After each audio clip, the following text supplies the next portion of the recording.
Hey guys, Patriot back once again for a quick review, or what I hope is quick, on the black Maratac HA flashlight. Now this is their newest version, which is black, hard anodized in black, versus the natural HA of this original. So all the other specifications are going to be exactly the same, and just wanted to show you what a nice finish that they put on this light. So I'm going to pan out a little bit so my close focus works.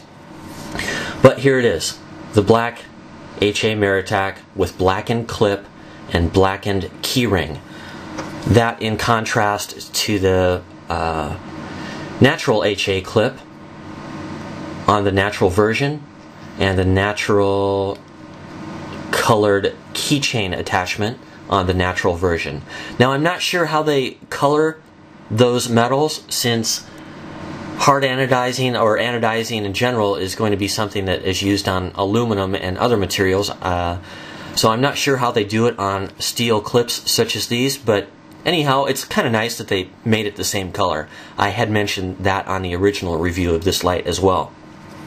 Moving up here to the reflector on the black light, you can see again that they've centered that LED or emitter very nicely. I've come, a person on the flashlight forums or candle power forums did take one apart and found that there was a shim, or a centering shim, that allowed them, ITP is the manufacturer of this light for Maratac and County Com, but ITP is able to perfectly center that emitter every time consistently now, which is a nice improvement from the AAA light, if I can get that in focus here, which you may notice does not have a perfectly centered emitter. So that was kind of a gripe with a few people, a few of the light enthusiasts and so on. So anyhow, just to show you that they have improved that, and it appears to be the case on every one of them. I'm not sure if they've updated the design on the AAA light to use a shim. There we go, now it's in focus. And I'm not sure if they've done that, so it might still be the luck of the draw there. I don't know if there's room for a shim in the AAA light. So, you know, opening this light up, I didn't have to do a thing. It's perfectly clean. The threads were nicely cut. It's very smooth. The O-ring is tight. Everything is clean. The contacts are clean. No metal shavings left over from machining, no dust, dirt, debris, anything like that. The light's just beautiful inside and out. And you can see that coil spring down inside of there. So just outstanding quality as usual. I've kind of come to expect it from the Maratac brand. So I'm very happy with that light. I'll probably be passing one of these on to a family member, and since I don't have many black lights, maybe I'll keep this one. I do like the color. Just kind of jumping over again to the color of the natural HA. Most of these AA lights are very light in color, or kind of have a silverish tone, which is a departure from the more olive color of the typical natural HA. Or, well, I don't have another light handy. I was going to show you a Surefire, but anyhow, I do typically prefer darker natural hard anodized colors, and as you can see, this one has a bit more olive to it. But I appreciate lights like this just because they're different. So it's nothing bad, it's just different. So which I actually kind of like.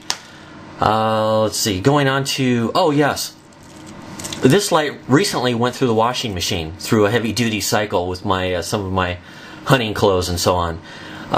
It did fine.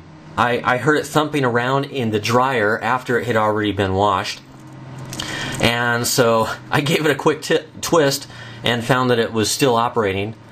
You can probably see that line here. That's the pulse width modulation, which is also on medium. I just noticed that the camera picked that up, or low I should say, but then on high you can see it disappears. So the camera does pick up on that pulse width modulation there. Which, yeah, you know, I wanted to point that out before. Here's the newest light, and you can see that pulse width modulation there, but look at how much faster it is. It's almost like having a, well, a visual representation right there that the camera picks up on.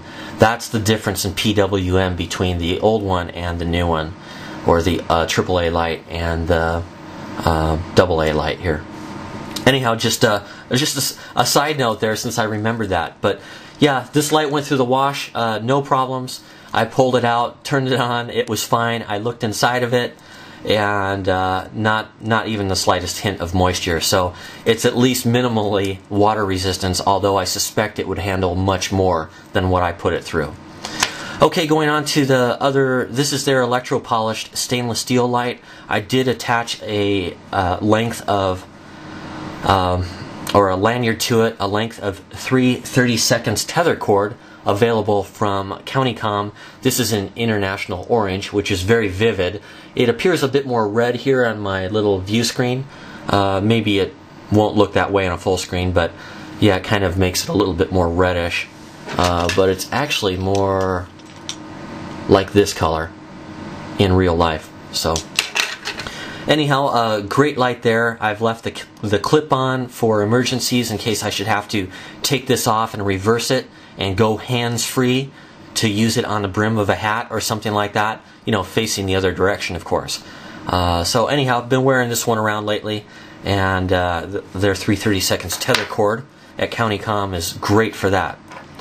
And then lastly, here is my polished light that I hand polished. This used to be a bead blasted stainless steel light. Of course, it's still stainless steel, but it's no longer bead blasted. I did this before the electro polished light was released, and I wanted a polished light.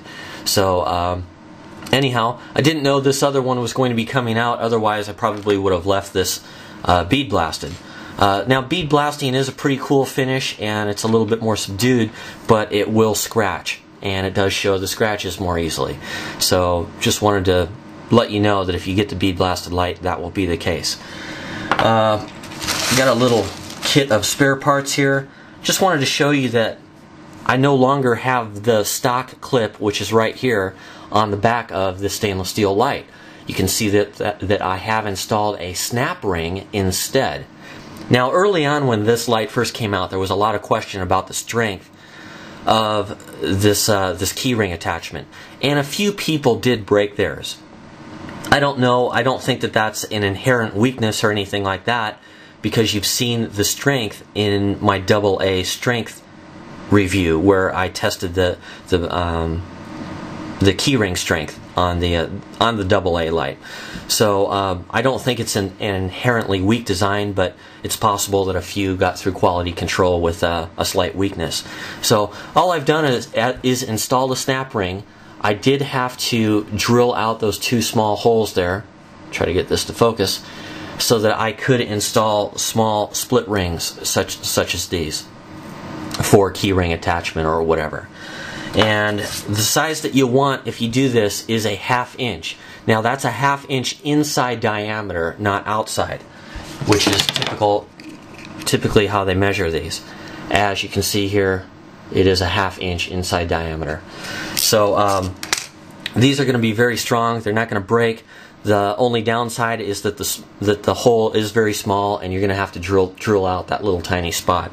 Now you're going to need snap ring pliers to install these, and for anyone who doesn't know, these 2 small pegs will go into the little holes here on the snap ring itself.